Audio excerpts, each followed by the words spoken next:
할렐루야.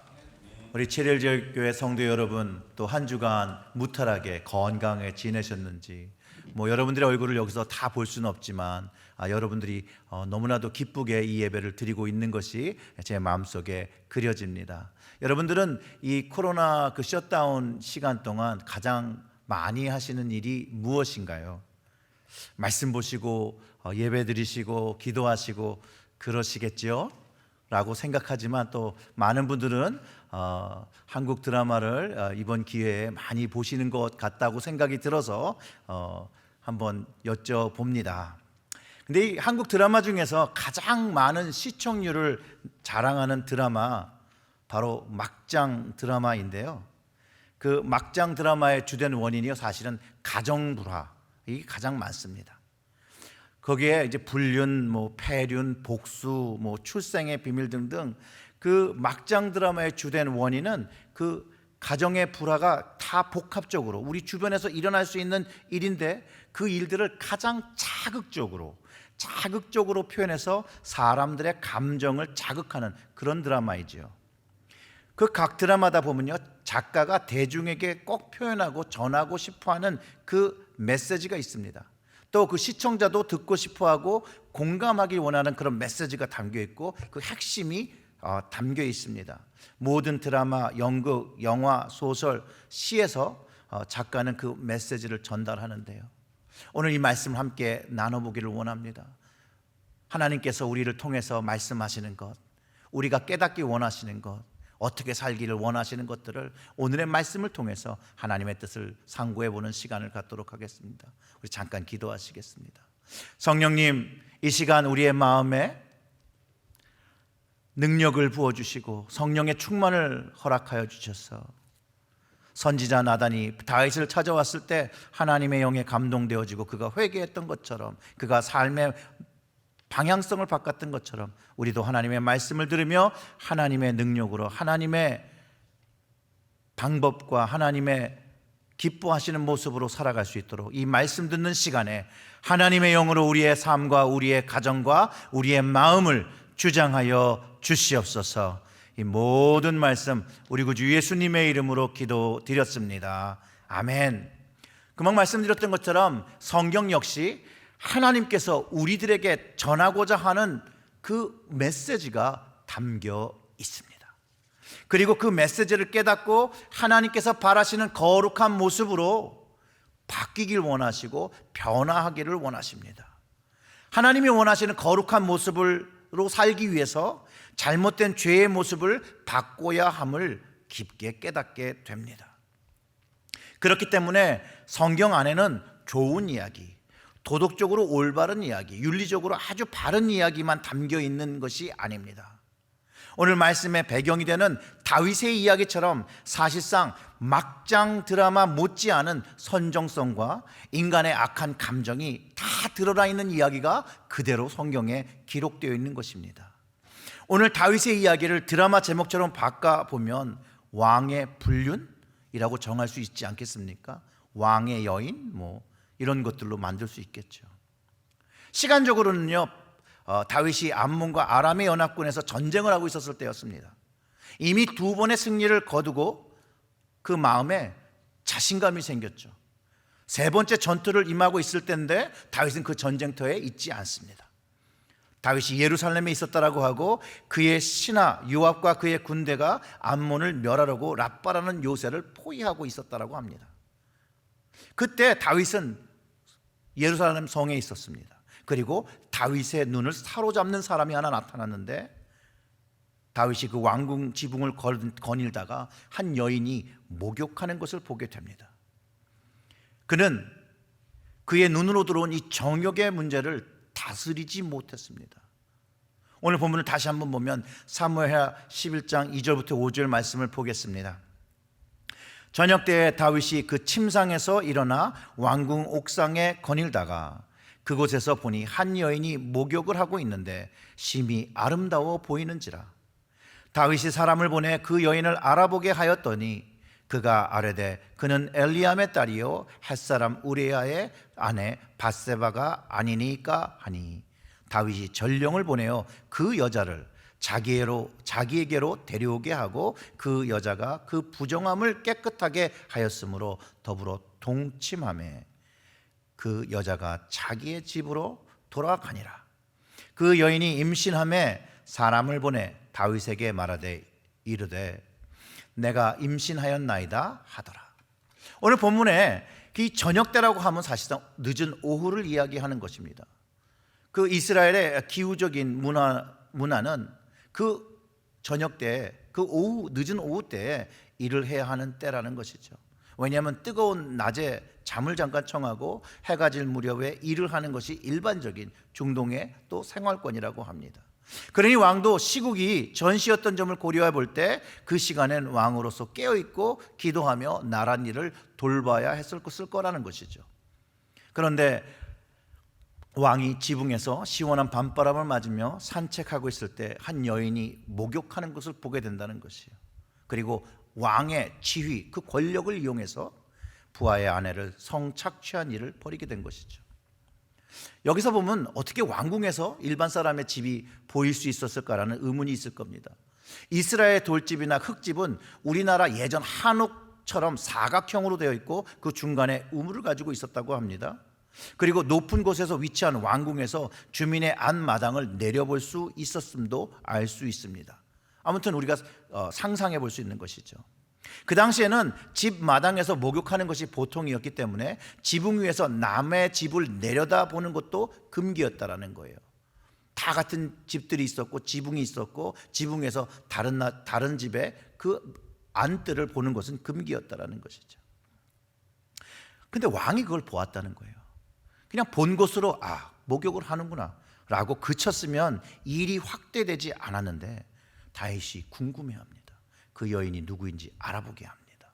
알아보고 끝났으면 좋겠는데 이제는 그가 누구인지도 알면서 우리아의 아내 밧세바인 것을 알면서 그를 불러오게 하고 우리아의 아내와 동침했다라는 것이죠.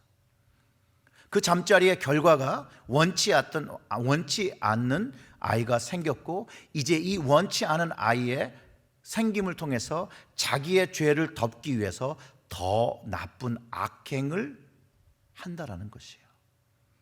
물론 그때 당시의 일반적인 왕이라면 가능한 일이라는 거예요. 시대상으로. 왜? 왕들은 무소불위의 권력을 가지고 있었고 이런 불륜이나 강간을 가능하게 했던 그런 시대였다는 역사적인 증거들이 많이 있습니다. 그러나 다윗이면 그러면 안 되는 왕이었다는 거예요.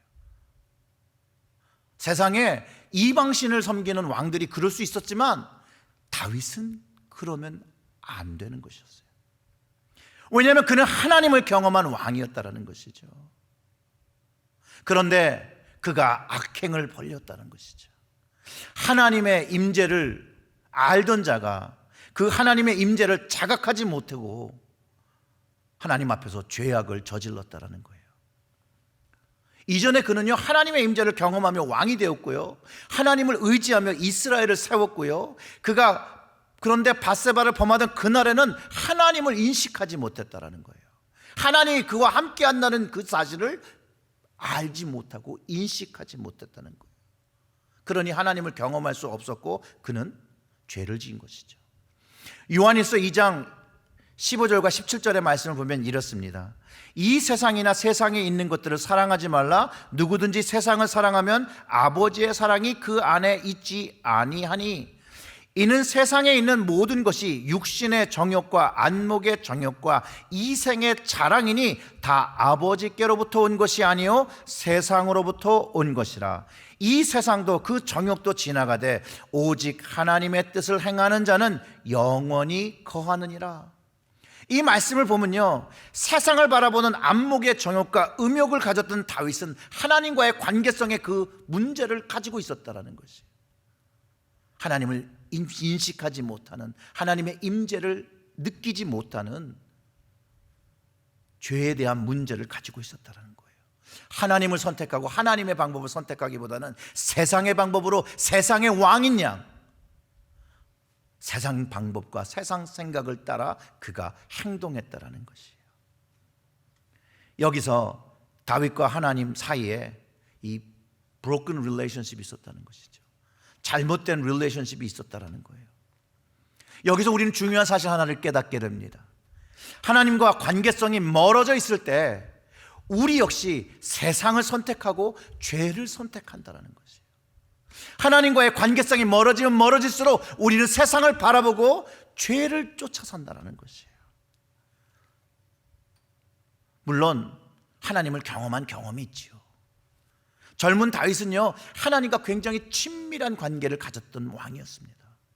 하나님과 그 인티머시를 누렸습니다. 시편을 읽으면 우리는 그가 얼마나 하나님과 가까운 관계성을 누렸는지 우리는 짐작해 볼 수 있습니다.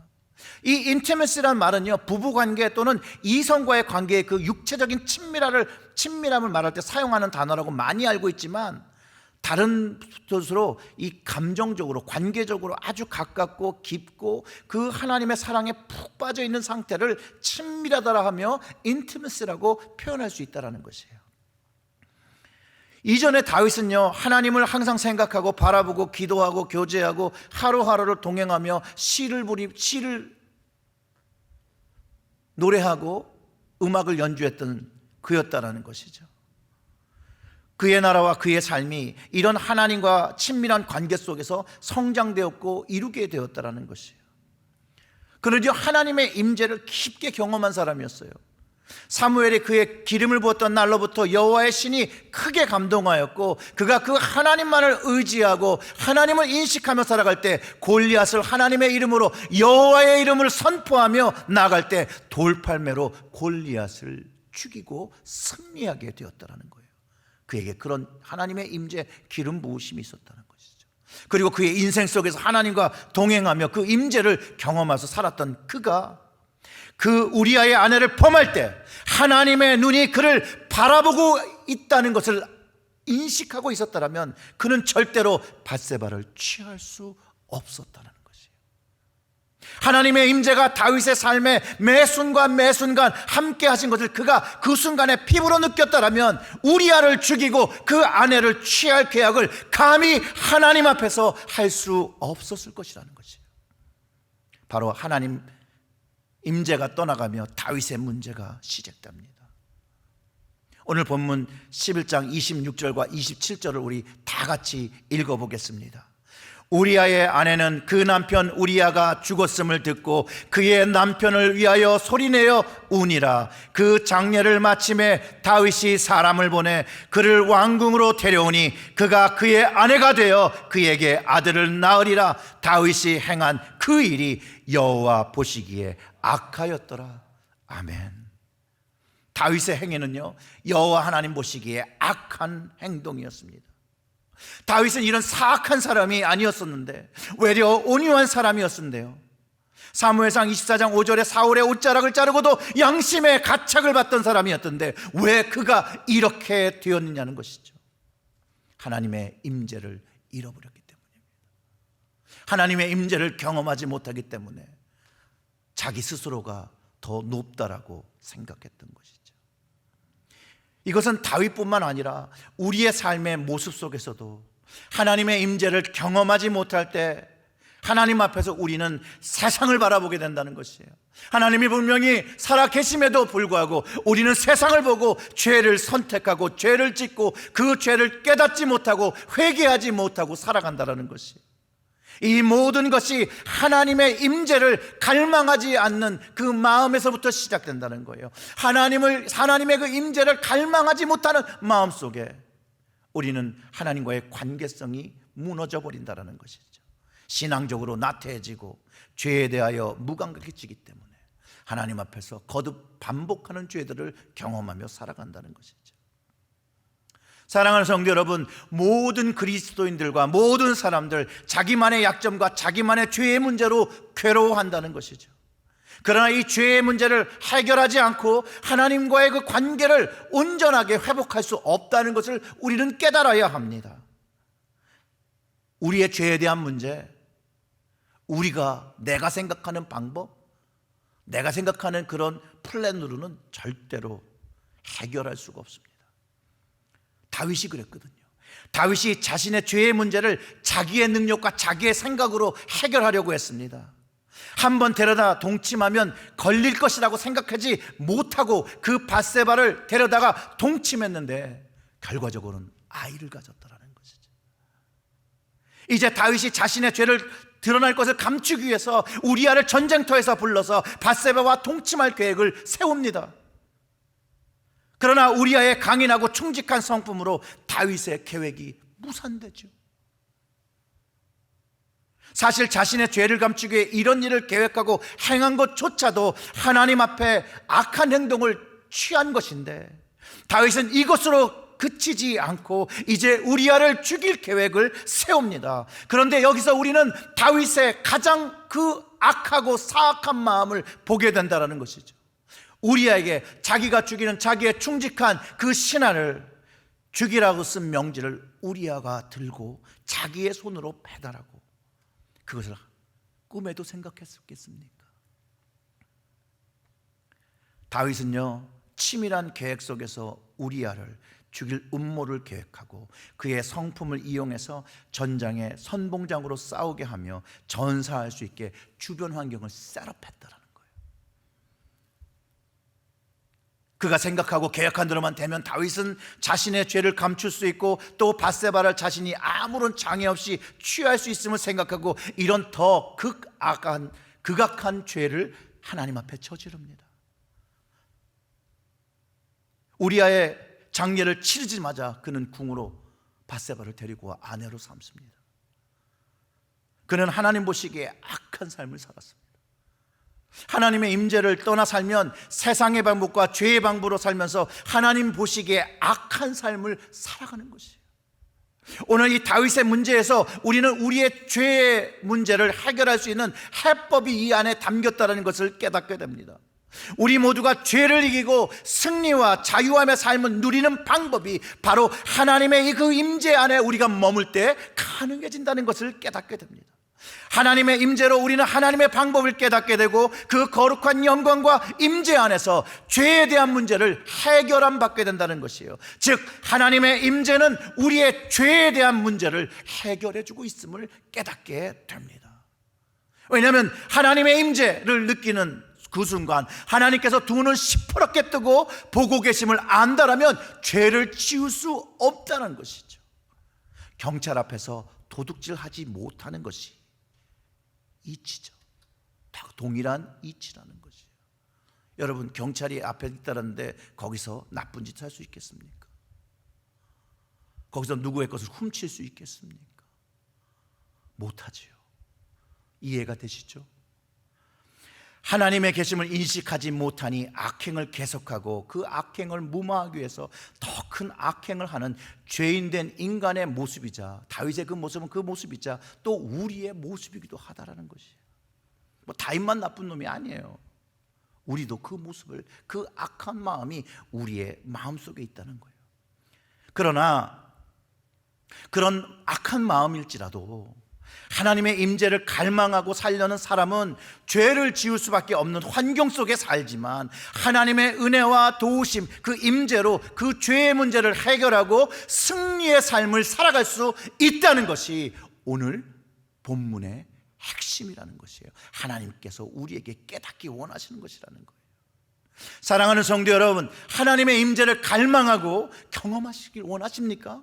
하나님과 예수님과 성령님과 동행하면서 하나님의 사랑을 느끼며 은혜를 체험하고 살기를 갈망하며 사십니까? 그러면 여러분들은 하나님의 임재에 있어서 그 임재 안에 있기 때문에 여러분들의 모든 문제를 해결함 받으실 겁니다.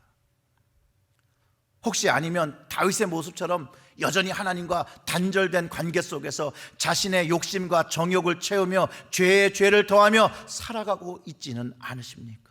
그리고 괴로워하지 않으십니까? 근데 많은 경우 우리는 우리 죄의 문제를 가진 채로 다윗의 모습처럼 살아갈 때가 너무 많다는 것을 우리는 고백할 수밖에 없습니다. 살아계신 하나님을 체험했음에도 불구하고, 부활하신 예수님을 경험했음에도 불구하고, 성령님이 항상 우리와 함께 동행하심을 믿으면서도 우리는 순간순간 하나님의 존재를 망각하고 잊어버리는, 어쩔 때는 내가 이곳에 있는데 여기에 하나님은 좀 안 계셨으면 좋겠다라고 하면서 우리의 욕심과 정욕을 채우곤 하는 우리의 죄악된 모습을 발견한다는 것이죠. 이런 모습 죄에 대한 문제를 해결하고 싶은 사람은 하나님의 임재를 갈망해야 합니다. 하나님의 임재를 구하고 하나님 그 임재 안에서 해결함 받으시기를 주님의 이름으로 축원합니다. 하나님의 임재가 다윗에게 다시 한번 경험하게 됩니다.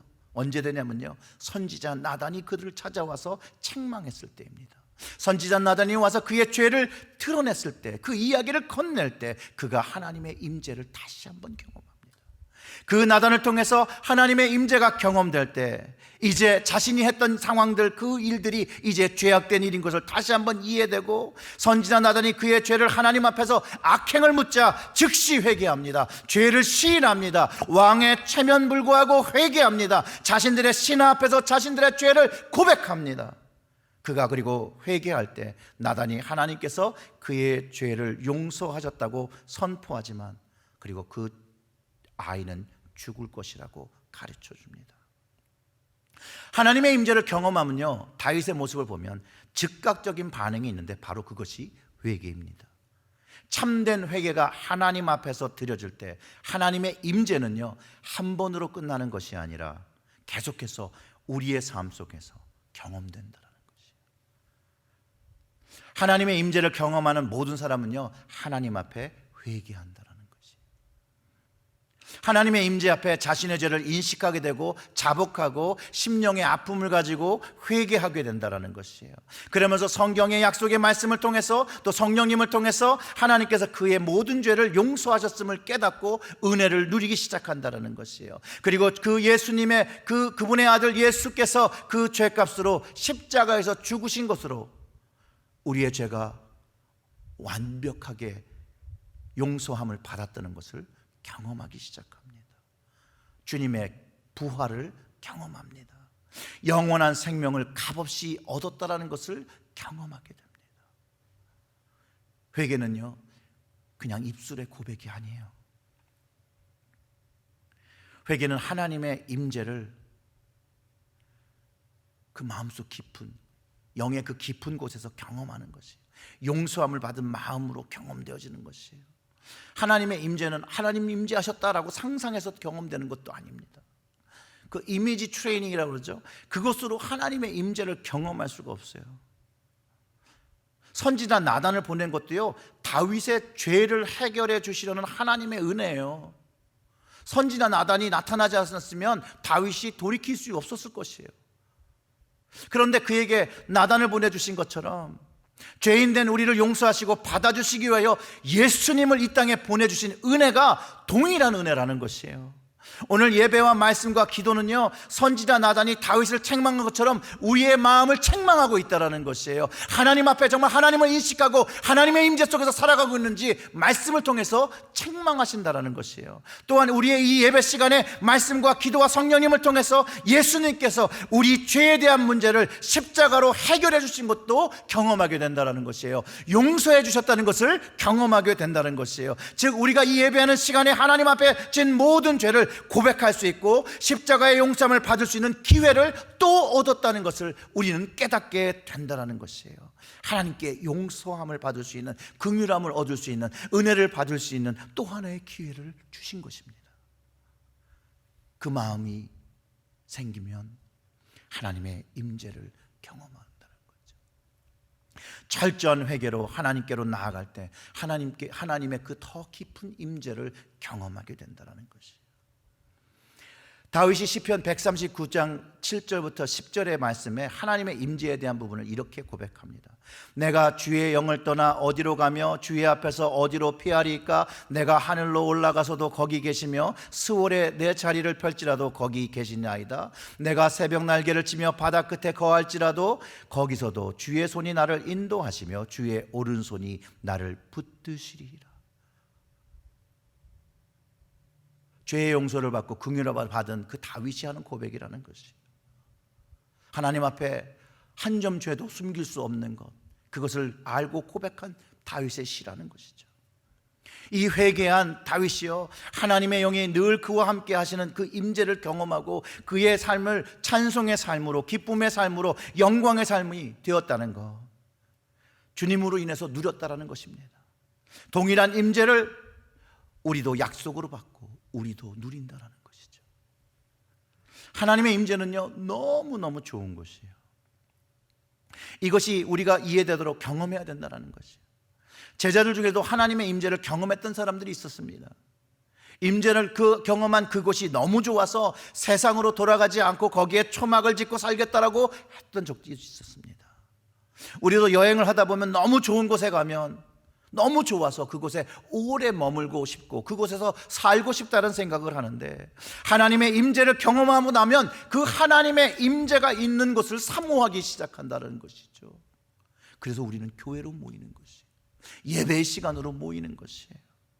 이런 하나님의 임재가 우리의 가정에 임해야 한다는 것이에요. 그 예배 자리에서도 하나님의 임재를 경험하며 하나님의 은혜를 경험하며 사랑을 경험하며 용서를 경험하며 하나님의 임재가 있는 그곳, 나의 가정의 자리, 예배의 자리, 그곳을 사모하기 시작해야 한다는 거예요. 왜냐하면 그 하나님의 임재가 있는 그곳에서 우리의 영혼육이 치유함을 받고 회복함을 받는다는 것이죠. 하나님의 임재는요, 우리에게 치유함과 회복을 준다는 것이에요. 여러분,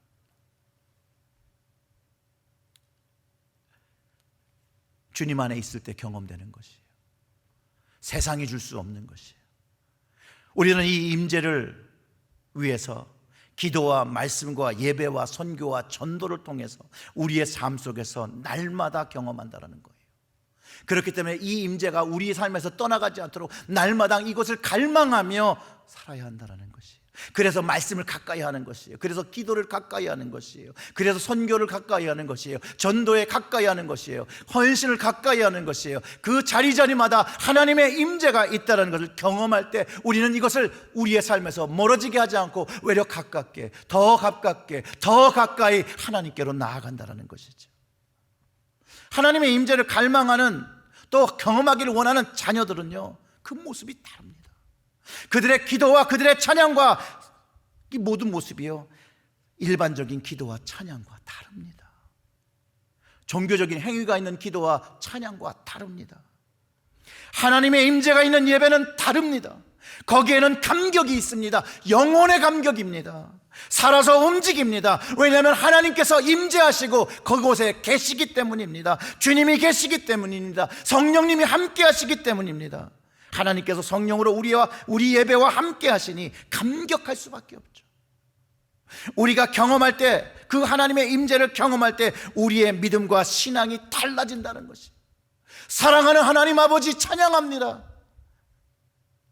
하나님 아버지를 사랑합니다. 하나님의 임재를 느낄 때 참 고백을 하는 것이죠. 사랑하는 성도 여러분, 이 하나님의 임재가 여러분들 가정에 지금 임하기를 주님의 이름으로 축원합니다. 그 주님의 임재 안에서 말씀이 살아 움직이는 운동력을 경험하고 나면요, 우리의 삶이 순종의 삶으로 바뀌게 됩니다. 하나님의 말씀에 순종하며 그것을 지키며 행하며 살아가게 됩니다. 그분의 영광의 말씀이 선포될 때 우리는 그것을 듣고 환호하게 됩니다. 아멘.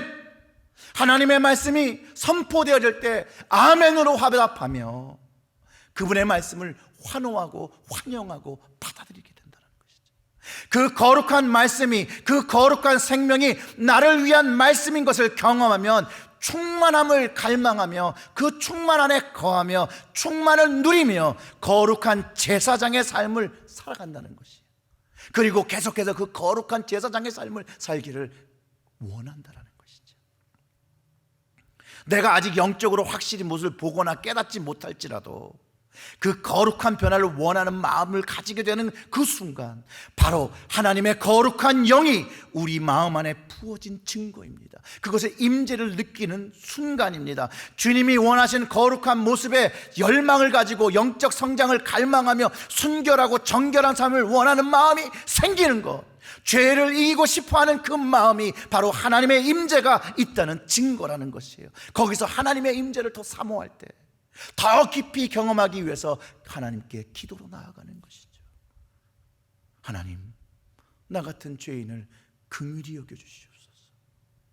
이 아무것도 할 수 없는 무능력한 자를 주님 도와주시고 세우셔서 하나님이 원하시는 그 모습 감당할 수 있게 해주세요. 그렇게 기도하는 것이. 사랑하는 성도 여러분, 하나님의 임재를 깊게 경험하고 하나님이 기뻐하시는 그런 모습으로 살아갈 수 있도록 늘 기도와 그 말씀의 삶을 감당하시기를 주님의 이름으로 축원합니다. 우리 다 같이 합심 기도를 좀 하겠는데요, 우리 다 같이 가족 함께 예배 드리시면